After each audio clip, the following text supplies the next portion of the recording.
What's up, everybody? Welcome back to Tape Flight Garage. And this next series of videos is going to be a lot of fun, and I'm so stoked, and I can't wait to share everything that's going on with you guys. So first things first, let's get right into it. TFG, at least me personally, is now a ambassador for Avalon King, so that's cool. So anytime you see a sponsored link or a link for Avalon King, just know that it is an affiliate link. It'll go back towards me and helping out the channel. So we've got a full detail that's going to be coming up because the car is filthy and the coating on here is pretty old. So we're going to do a full cosmetic overhaul on this thing. Get her all cleaned up. I'm gonna attempt to clay it because I've never clayed a car before, but it definitely needs it. And then we'll do a polish and a compound, or compound and polish. And then we'll finally hit it with some Avalon King's latest product, the Armor Shield Max, which is a little bit of a heavier duty coating, lasts a little bit longer, and I cannot wait to check that out. So I'll include a link to the Armor Shield Max if you guys are already familiar with it down below. And that way you can get your 944s looking super clean. But this specific little mini series is going to be about finally executing on some of those plans that I've always been talking about. I've always been talking about doing the mass airflow conversion, doing the Focus 9 OBD, and so that's what this video is going to be focused on. This is going to be part one. So I want to talk a little bit about the Focus 9 Tech OBD. It's now, or DME with OBD. It's now available through Lindsay Racing, so you have a couple ways to get it. They're now a vendor for Focus 9, which is awesome. So the OBD module allows you to basically view what the DME is doing at all times and how the engine is operating. So you get access to things like fuel pressure, intake air temperature, the mixture, what your O2 sensor is doing, what your flywheel sensors are outputting, all kinds of stuff that you don't really get with a 944. Now, that's not to say that you necessarily need OBD to work on one of these cars, but it just makes troubleshooting and diagnosing so much quicker. So I cannot wait to get that in. Originally, I was planning to do just the DME itself and adding the OBD module at a later time. But I suggest that you just wait and save up and get it as a whole package, because if you choose to go with the Focus 9 DME, obviously, so you send in your DME and they perform all the work to your DME. But when you go through and you have the OBD module installed separately, you're going to have to send that DME back to them for that install. So I recommend just getting it done all at once, and that way you get it back and you're good to go. So I cannot wait to get rid of this barn door AFM. It'll free up a tiny little bit more room. I already have an idea of where I'm going to go wire-wise, routing for the power for the mass airflow sensor. We're going to go to the coil, but I'm going to go through and try to find a neat way to route it under here and over. And so yeah, so there's the basic intro.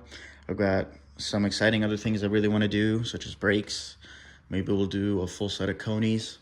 But the idea behind this whole mini build series is just going to be doing, look, everyone does rally builds and that's awesome. But what about the people who want to daily these cars? So what is the ultimate streetable 944 that you can build on a budget without, spending tens of thousands of dollars, but, still have a really, really solid, reliable car that's still true to the 944. So we're going to bump power, we're going to bump reliability, We're going to barely bump handling as much as we can. When you're replacing old stuff, it's always going to be better.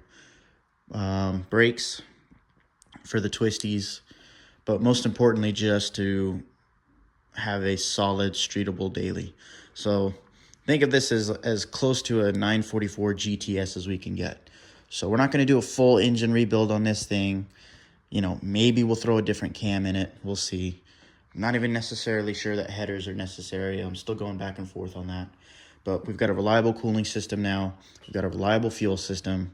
So we're going to knock out the engine management system. So let's go ahead and get started.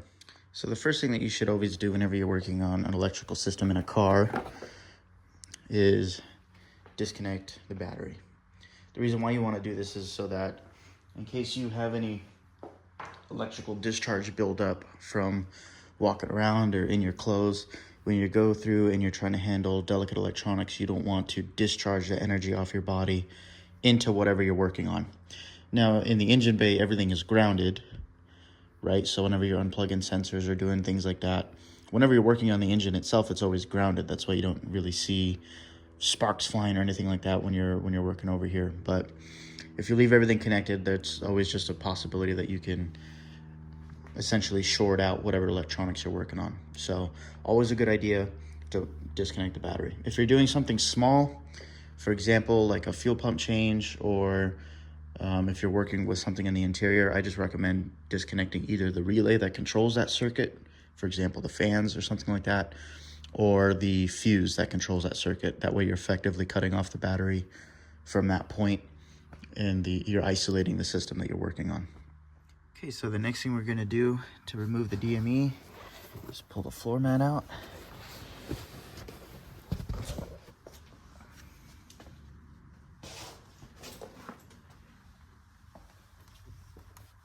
And this piece on the later cars is going to be Velcroed in place. So you pull this out and you can see there's 4 screws. So you remove those 4 screws and we'll take out this wooden kit panel, and our DME should be just behind there. First off, how cool is this? This is underneath the carpets. Cool little Easter egg. So we've got our kick panel screws out.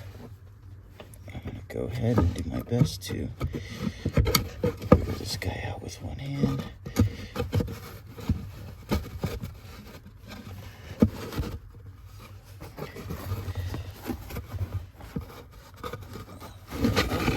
Out.